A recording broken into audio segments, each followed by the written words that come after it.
ہم روزانہ مختلف قسم کے ترازو دیکھتے ہیں، مثلاً عام روزمرہ کی اشیاء تولنے کا ترازو، سونے چاندی کا وزن کرنے کا ترازو۔ سائنس کی ترقی کے بعد تو اور بھی بہت سی ایسی چیزوں کو ماپا جا سکتا ہے جن کا پہلے تصور بھی ممکن نہیں تھا، مثلاً شوگر، بلڈ پریشر، ٹمپریچر وغیرہ۔ اس تناظر میں ہمیں یہ بات بھی یاد رکھنی چاہیے کہ ایک ترازو خالق کائنات کا بھی ہے، میزان عدل، جس میں ہمارے اعمال کا وزن کیا جائے گا۔ جس نے اپنی زندگی ایمان اور اعمال صالحہ کے ساتھ گزاری ہوگی اور قانون خداوندی کو خضر راہ بنایا ہوگا تو یقیناً اس کا تول بھاری نکلے گا۔ اول تو ایمان کا تول ہی وزن میں بھاری ہوگا، پھر نماز، روزہ، زکوٰۃ، حج، صدقات اور خیرات اللہ کے میزان میں بھاری ثابت ہوں گے۔ نیز خواہشات، لذات سے صبر، اللہ رسول سے محبت جیسی حسنات نیکیوں کے پلڑے کو اور بھی بھاری بنا دیں گے۔ قرآن کریم کی سورہ القارعہ میں اللہ تعالیٰ ارشاد فرماتا ہے، کھڑکھڑا دینے والی کیا ہے؟ وہ کھڑکھڑا دینے والی تمہیں کیا معلوم کہ وہ کھڑکھڑا دینے والی کیا ہے؟ وہ روز قیامت ہے جس دن لوگ ایسے ہوں گے جیسے بکھرے ہوئے پتنگے، اور پہاڑ ایسے ہو جائیں گے جیسی دھنکی ہوئی رنگ برنگی اون۔ پھر جس کے اعمال کے پلڑے بھاری ہوں گے وہ دل پسند عیش میں ہوگا، اور جس کے پلڑے ہلکے ہوں گے اس کا ٹھکانہ ہاویہ ہے۔ اور تم کیا سمجھے کہ ہاویہ کیا چیز ہے؟ وہ دہکتی ہوئی آگ ہے۔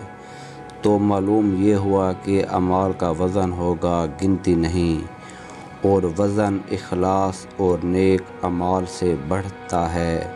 پھر چاہے وہ تعداد میں کم ہو لیکن ان کا وزن اس شخص کے اعمال سے بڑھ جائے گا جس نے بہت زیادہ نماز، روزے، صدقات، خیرات، حج، عمرے کیے مگر اخلاص میں کمی رہی یا سنت کی اتباع نہ کی۔ حدیث مبارکہ میں ہے کہ تمام اچھے اعمال کی روح اور جان اخلاص ہے۔ اگر اعمال ظاہری طور پر اچھے ہیں لیکن اخلاص سے خالی ہیں تو وہ اللہ کے دربار میں ہرگز قابل قبول نہیں ہو سکتے۔ کہ ایک سجدہ اتنا پرخلوص اور اللہ کی رضا کے لیے ہو کہ ساری عمر کے گناہوں سے کے پلڑے کو اٹھا دے، اور یہ بھی ممکن ہے کہ ساری عمر کی ریاضت کو کوئی ایک لغزش ضائع کر دے۔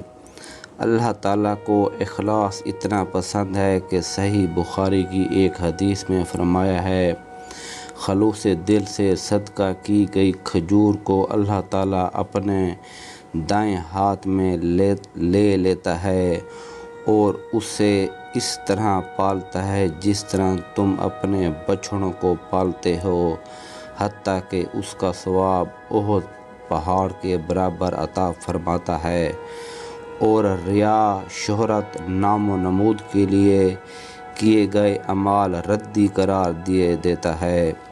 حدیث مبارکہ کے مطابق مالدار، سخی، شہید اور عالم کا قیامت والے دن حساب ہوگا، مگر ان تینوں کو جہنم میں ڈال دیا جائے گا، کیونکہ ان کے اعمال لوگوں کو دکھانے کے لیے تھے، اور دکھاوے کے لیے کیے گئے اعمال کا اللہ کے ہاں کوئی بدلہ نہیں۔ اس لیے کسی بھی عمل کا مقصد اللہ کی رضا ہونا چاہیے۔ اللہ کی رضا حاصل کرنا دنیا کا مشکل ترین مگر یہی دنیا کا آسان ترین کام ہے، پس ہمیں اپنے ہر عمل میں اللہ کی رضا کو شامل کرنا چاہیے۔ اللہ تعالیٰ سے دعا ہے کہ وہ اپنے فضل و کرم سے ہمارے اعمال کو شرف قبولیت سے نوازتے ہوئے ان کے وزن کے پلڑے کو بھی بھاری کر دے۔